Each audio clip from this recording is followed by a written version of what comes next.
ఒక లెవెల్ ఉంది. పవన్ కళ్యాణ్ అన్నను సినిమా స్క్రీన్ మీద 6 సంవత్సరాలు చూసిన తర్వాత నా మనసు మాత్రం ఒక రేంజ్లో హ్యాపీ అయిపోయింది. ఎందుకంటే మనకు 1000 కోట్ల కలెక్షన్స్ 2000 కోట్ల కలెక్షన్స్ మనకు అవసరం లేదు. మనకు అన్నను ఒక్కసారి స్క్రీన్ మీద చూస్తే చాలు. అన్నను స్క్రీన్ మీద చూడగానే నా కళ్ళ ఇది ఆల్రెడీ నా లవర్ని కూడా తీసుకొచ్చిన సినిమాను. రావే నువ్వు సుత్తు రావే సినిమా సుత్తు రావే అని. ఎందుకంటే నాకు పవన్ కళ్యాణ్ అంటే అంత ఇష్టం. జనసేన మన తెలంగాణ కూడా మన పవన్ కళ్యాణ్ అంటే గుండె నేను ప్రాణం నింపుకుంటా. పవన్ కళ్యాణ్ అనే ఏంటిదంటే అరుపులు శబ్దాలు ప్రపంచం. అది తెలంగాణ ఆంధ్రాకి ఒక్కడే మొగుడు, అదే పవన్ కళ్యాణ్ అన్న. ఎన్ని కోట్లు కలెక్ట్ చేశారు? మాకు కోట్లు అవసరం లేదన్న. మా అన్నను స్క్రీన్ మీద చూస్తే చాలు. మాకు 500 కోట్లు 1000 కోట్లు ఏదో పుష్ప అవన్నీ అవసరం లేదు. మాకు జస్ట్ మా అన్నను స్క్రీన్ మీద చూసి ఆనందపడితే మాకు అది చాలు. సీజీ బాగా అని చెప్పేసి కొంతమంది అంటున్నారు. ఫస్ట్ హాఫ్ మాత్రం ఊర మాస్ లెవెల్ ఉంటుంది, సెకండ్ హాఫ్ మాత్రం డౌన్ అయిపోద్ది. యాజ్ ఏ ఫ్యాన్గా చెప్తాను. ఫస్ట్ హాఫ్ మాత్రం చూడొచ్చు, సెకండ్ హాఫ్ మాత్రం కొంచెం ఉంటుంది కానీ చూడొచ్చు. మాకు ఫ్యాన్ కాబట్టి అన్న సినిమా చూస్తారు. ఫైట్స్ బ్యాక్గ్రౌండ్ మ్యూజిక్ బ్యాక్గ్రౌండ్స్ అంటే పవన్ కళ్యాణ్ బాగా ఎలివేట్ చేసిండు సీన్లల్లో. అది మాకు హ్యాపీగా ఉంది.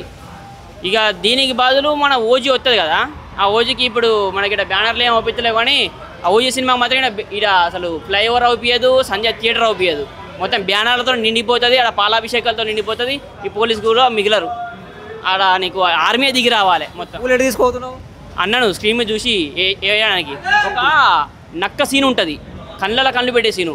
ఆ కళ్ళు పెట్టే సీన్కు పవన్ అన్న కళ్ళు ఇవ్వద్దు, మొత్తం పూలు పడాలి ఏడికాడికి. అన్ని సినిమాలు చూసినావు కదా పవన్ కళ్యాణ్, ఏ డిఫరెన్స్ ఏం కనబడింది? డిఫరెన్స్ ఏం కనిపిస్తుంది అంటే ప్రతి ఒక్క పవన్ కళ్యాణ్ సినిమా మాస్ ఉంటుంది, క్లాస్ ఉంటుంది, అన్నీ ఉంటాయి. కానీ ఇది ఒక పీరియాడిక్ సినిమా కదా, మన చరిత్ర మన తెలంగాణ భాష తెలుసుకోవాల్సిన సినిమా. అసలు ఔరంగజేబు ఎవడు, వాడేవాడు, వీడేవాడు, అసలు వజ్రం ఎక్కడికి పోయింది అనేది తెలుసుకోవాల్సిన సినిమా. అందుకే మనం చూడాలి కన్ఫామ్గా. ఇప్పుడు హీరోయిన్ కానీ మిగతా క్యారెక్టర్స్ కానీ మొత్తం 1 man show only Pawan Kalyan. 1 man show Pawan Kalyan లేకపోతే సినిమా లేదు. అందుకనే కదా ఆ నిర్మాత 5 సంవత్సరాలు కష్టపడి 250 కోట్లు పెట్టింది. ఓన్లీ పవన్ కళ్యాణ్ మీద డిపెండ్ అయ్యే 250 కోట్లు పెట్టింది తప్ప ఇదే సినిమా వేరే వాళ్ళకి ఇస్తే జూజీబీ. న్యాయం చేసిండు స్టోరీకి న్యాయం చేసిండంటే 70% న్యాయం చేసిండు. ఎందుకంటే ఇద్దరు డైరెక్టర్లు ఉన్నారు కదా, మనం ఒక్కరి మీద డిపెండ్ అయ్యి ఉండలేం కదా. ఇప్పుడు ఆయన తీసిండే ఒక్కరి మీద అయితే డిపెండ్ అయ్యొచ్చు, కానీ ఇద్దరు డైరెక్టర్ తీసిండు కదా, సగం వదిలేసిండు. సగం వదిలేసిన సినిమా గట్టిగా ఉంటుంది మరిగా. కాకపోతే 70% ఓకే సినిమా. పిఠాపురం తాలూకా మనం ఒకటే చెప్తానా, సినిమా పరంగా చూడండి అంతే. సినిమా పరంగా చూడండి. ట్రోల్స్ మా హీరో ఎక్కువ, వాళ్ళు మంచిగానే ఉంటారు, మనమే మొట్ట గురిసిపోయేది. కొల్లగొట్టినాదిర్రో నా పిల్ల అనే ఉన్నది, కొల్లగొట్టింది నన్ను ఆల్రెడీ, అందుకనే తీసుకొచ్చిన. థ్యాంక్స్. పవన్ కళ్యాణ్ ఫ్యాన్ కాదు, యాక్చువల్లీ ప్రభాస్ ఫ్యాను. నాకు పవన్ కళ్యాణ్ అంటే ఏదో ఉంటుంది అట్లా, అంత ఫ్యాన్ అయితే కాదు. ఈ మూవీ చూసినాక ఫ్యాన్ అయిపోతాను, భయంగా ఉంది అంతే. ఏమో అంత అడవాడి చూస్తా అంటే నాకు అట్లా అనిపిస్తుంది.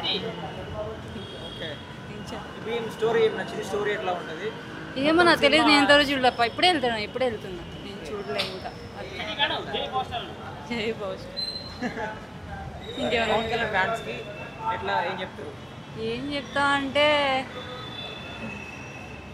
చూడడానికి వచ్చారు కదా, అదే ప్రభాస్ ఫ్యాన్ అంటున్నారు, మీరు పవన్ కళ్యాణ్ ఫ్యాన్ ప్రభాస్ ఫ్యాన్ ఒకటే నాకు తెలిసింది. కానీ అందరు బాగుండాలా, కొట్టుకోకూడదు, మంచిగా ఉండాలి అంతే.